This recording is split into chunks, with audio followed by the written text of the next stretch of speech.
नमस्कार। आज हम कक्षा अष्टमी विषय गणित अध्याय 5 आंकड़ों का प्रबंधन के भाग 1 का अध्ययन करेंगे। आज का प्रकरण है हमारा अध्याय 5 का भाग 1 आंकड़े एवं विभिन्न आलेख, जिसमें चित्र आलेख और खंड आलेख के बारे में हम प्राप्त करेंगे। पहला है जो हमारा आंकड़े किसके विषय देंगे। विभिन्न स्थितियों में एकत्रित की गई सूचनाएं अर्थात संख्याओं का समूह आंकड़े कहलाते हैं। यानी विभिन्न संख्याओं का एक समूह होता है जो आंकड़े का।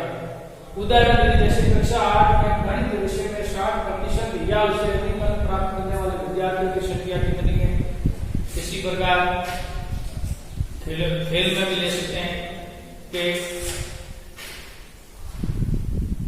एक दिवसीय अंतर्राष्ट्रीय मैच में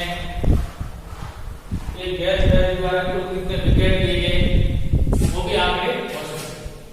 अभी आंकड़ों के बारे में फिर आता है चित्र, यानी विभिन्न आंकड़ों को चित्रों के द्वारा प्रदर्शित करना, उसको समझना। जब चित्रों के द्वारा समझा जाता है तो चित्र आलेख कहलाता है। उदाहरण के लिए फैक्ट्री में हर महीने कारों का निर्माण कितना होता है, उसको चित्र आलेख द्वारा हम दर्शा सकते हैं। जैसा कि उदाहरण में एक माह में कितनी उत्पादन कार्य होते हैं, जैसे जुलाई माह में 250 कार्य, अगस्त में 300 कार्य, सितंबर में 400। तो इसको चित्र के द्वारा अपन एक संकेत के रूप में मान के कर सकते हैं। संकेत है एक कार्य का फोटो 100 कार्यों को दर्शाएगा, यानी 100 कार्यों की संख्या को दर्शाएगा। तो जैसे जुलाई में 250 कार्यों का निर्माण हुआ तो 2 कार्य को साइड में बनाई जाएगी और एक आधी कार्य को 50 कार्य के रूप में मानेंगे। इसी प्रकार अगस्त में 300 कारों का निर्माण हुआ तो 3 कारों का फोटो बनाएंगे और सितंबर में 400 कारों का निर्माण हुआ तो 4 कारों का निर्माण यानी फोटो बनाएंगे। और इस फोटो को देख करके यानी चित्रों को देख करके अपन समझ सकते हैं कि जुलाई महीने कितनी कारों का निर्माण हुआ, अगस्त महीने कितने कारों का निर्माण हुआ और सितंबर महीने कितने कारों का निर्माण हुआ। इस प्रकार से चित्र आलेख द्वारा बड़ी से बड़ी संख्याओं को सरल रूप में समझ सकते हैं। अब हमारा आता है दूसरा दंड आलेख। दंड आलेख में एक विशेष बात ध्यान रखनी पड़ती है कि दंडों की चौड़ाई समान होनी चाहिए, यानी अलग अलग चौड़ाई के दंड नहीं होने चाहिए। जैसा कि समान चौड़ाई के दंडों का प्रयोग करते हुए सूचना को प्रदर्शित किया जाता है वह दंड आलेख कहलाता है। इसमें पैमाने की महत्वपूर्ण भूमिका रहती है। पैमानों को व्यवस्थित नहीं मानेंगे तो हमारा दंड आलेख सही नहीं बन सकता। इसमें 2 अक्ष होते हैं, ओ एक्स अक्ष व ओ वाई अक्ष। ओ एक्स अक्ष पर वर्षों के नाम, बार, महीने, स्थान, विशेष आदि मुख्य बिंदु को दर्शाते हैं तथा ओ वाई अक्ष पर संख्यात्मक आंकड़ों को उचित पैमाने को मानते हुए लिखते हैं। इस प्रकार से हमने आंकड़े, चित्र आलेख, दंड आलेख इनके बारे में चर्चा की। दंड आलेख के बाद में होता है दोहरा दंड आलेख। दोहरा दंड आलेख में क्या होता है, वो दंड आलेख जैसे होता है लेकिन उसमें क्या होता है 2 दंड साथ में रहते हैं, यानी 2 प्रकार के आंकड़ों को साथ में दर्शाया जाता है। जैसे कि किसी एक विद्यार्थी के मान लो एक विषय का अंकों का विवरण 2005 साल के सत्र में कितना आया, 2007 के सत्र में कितना आया, तो अलग अलग आंकड़ों को 2 दंडों के साथ में लेकर के 2 प्रकार के आंकड़ों को एक साथ दर्शा सकते हैं। जो अभी अपने उदाहरण द्वारा समझेंगे। अब हम दोहरे दंड आलेख को एक उदाहरण द्वारा समझेंगे। जैसा कि अभी बताया आपको, एक विद्यार्थी द्वारा अपने सभी विषयों का सत्र 2005-6 व 2006-7 में प्राप्त निम्न प्रकार से सभी विषयों यानी 2 सत्रों का विवरण है,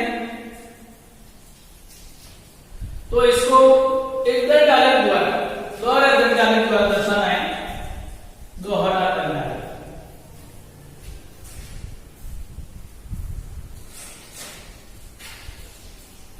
इसको ग्राफ के रूप में दर्शाते हैं। जैसा कि अभी बोर्ड के ऊपर समझाएंगे, आप इसको इस तरीके से एक ग्राफ पेपर बनाएंगे। आपके पास में ग्राफ कॉपी है और इस तरीके से इसके ऐसे लाइन करेंगे, खंड बनाएंगे।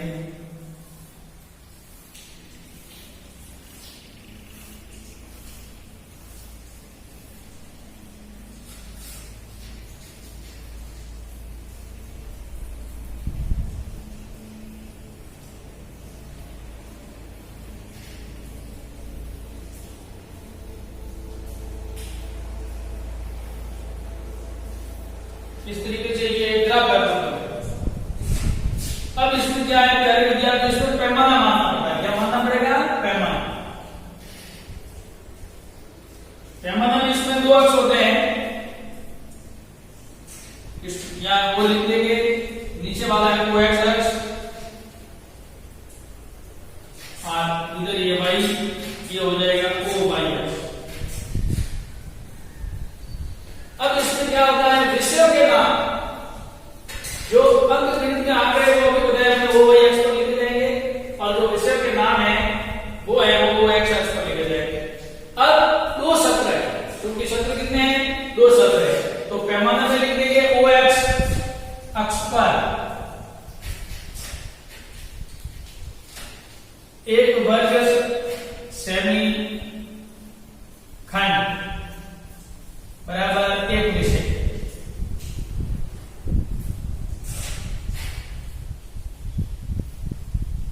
और ओ वाई अक्ष पर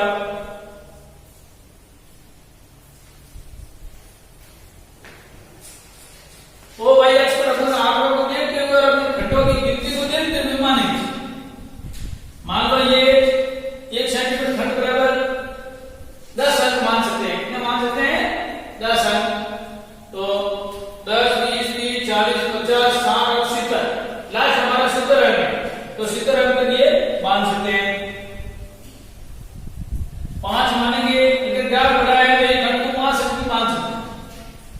ओ वाई अक्ष पर एक वर्ग सेमी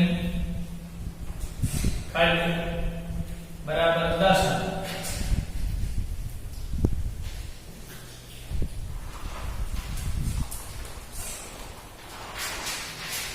इस तरीके से अब इस विषय को दर्शा दीजिए। जैसे एक खंड ये खंड ले जाएगा और यहाँ पर पहला विषय लिख देंगे गणित। कौन सा लिखेंगे? गणित।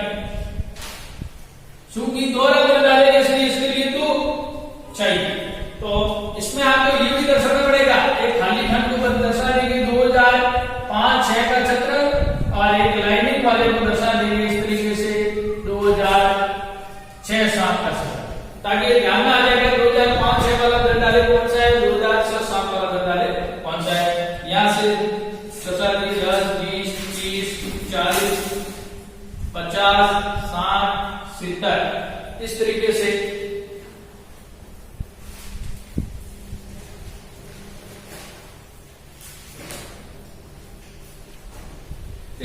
आप ये अंक बना सकते हैं। 80, 90, 100 ऐसे आप जितनी जरूरत है उसके अनुसार लेते जाए। अब अपन इस दर डाले का निर्माण कैसे करेंगे? जैसे गणित विषय में लिख दिया, पहला अपन दर्शाएंगे 2005-6 में गणित में उस विद्यार्थी ने कितने अंक लाए? 30 पर। तो 30 के सीध में हम एक खंड को छोड़ देंगे और 30 के सीध में इस तरीके से ये दर डालेंगे। अब ये हो गया 2005-6, क्यों खाली रहेगा इसका मतलब ये 2005-6 लिखने की जरूरत ही नहीं रहेगी, अपने संकेत के माध्यम से अपन समझ जाएंगे। इसी प्रकार गणित के विषय में 2006-7 में कितने अंक लाए? 40 अंक। तो ये 40 की सीध में ऐसे आलेख बनाएंगे और इधर रेखा ऐसे इसमें इसको रंगीन बना देंगे या रेखांकित कर देंगे। अब दूसरा विषय आता है हमारा सामान्य। एक खंड को छोड़ देंगे और इस दो खंड के सीध में लिखेंगे सामान्य। अब सामान्य में 2005-6 में कितने अंक लाए? 60 अंक। तो पहला खंड है वो 2005-6 वाला होगा खाली खंड और 60 अंक है, तो 60 के सीध में इस तरीके से इधर नजर घुमाते रहना चाहिए वो वाई अक्ष पर, इनके सीध में ये आलेख बन जाएगा 2005-6 सामाजिक के लिए।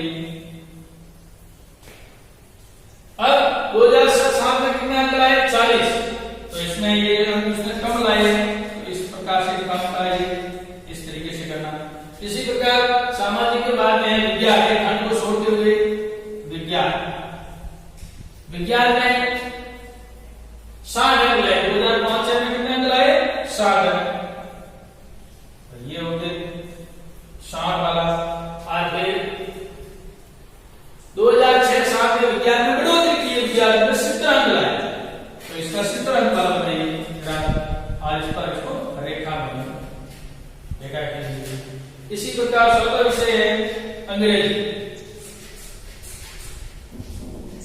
अंग्रेजी में 2005-6 में 40 अंक लाए, तो 40 की शीट में इसका ग्राफ, और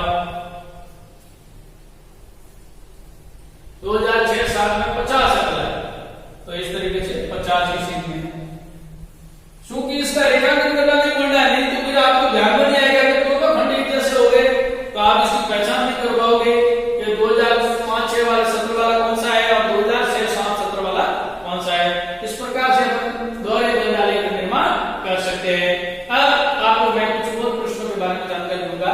पहला प्रश्न रहेगा, इस दोहरे दंड आलेख में, यानी जो दर्शाया अभी बताया, इस दोहरे दंड आलेख में क्या दर्शाया गया, यह आपको दंड आलेख को देख करके बताना। क्या दर्शाया है बताइए। शाबाश, बहुत अच्छे। इस दोहरे दंड आलेख में एक विद्यार्थी के सभी अंकों का, विद्यार्थी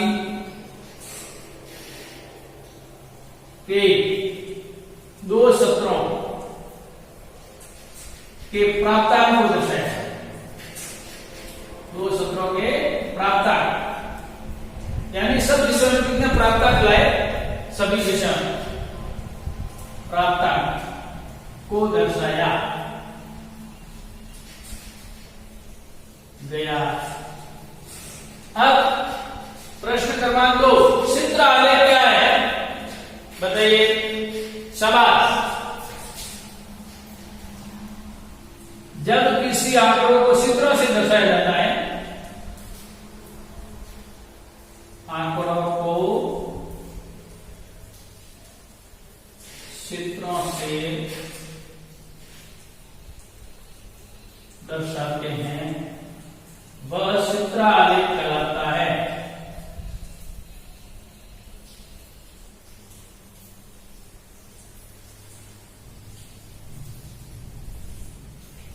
अब प्रश्न क्रमांक 3, दंड आलेख में कितने अक्ष होते हैं बताइए। शाबाश, 2 अक्ष। एक्स अक्ष यानी ओ एक्स अक्ष व ओ वाई अक्ष। अब प्रश्न क्रमांक 4 है, आलेख को देखकर बताइए किस वर्ष विज्ञान में सर्वाधिक अंक आए। अब आप आलेख को देख करके बता सकते हैं कि किस वर्ष विज्ञान में सर्वाधिक अंक आए। इसमें आप इस संकेतों को भी ध्यान रखेंगे। शाबाश, वेरी गुड, 2006-7। इस प्रकार से बहुत प्रश्नों के बारे में जानकारी प्राप्त की। अब मैं आपको अभ्यास में कुछ गृह कार्य के लिए प्रश्न दे रहा हूं। पहला सवाल होगा, दोहरे दंड आलेख को परिभाषित करो, यानी दोहरा दंड आलेख किसे कहते हैं। प्रश्न क्रमांक 2, चित्र आलेख किसे कहते हैं। प्रश्न क्रमांक 3, दी गई सूचनाओं से उपयुक्त आलेख खींची, यानी 2 प्रकार की सूचनाएं साथ में है, इसलिए इसका दोहरा दंड आलेख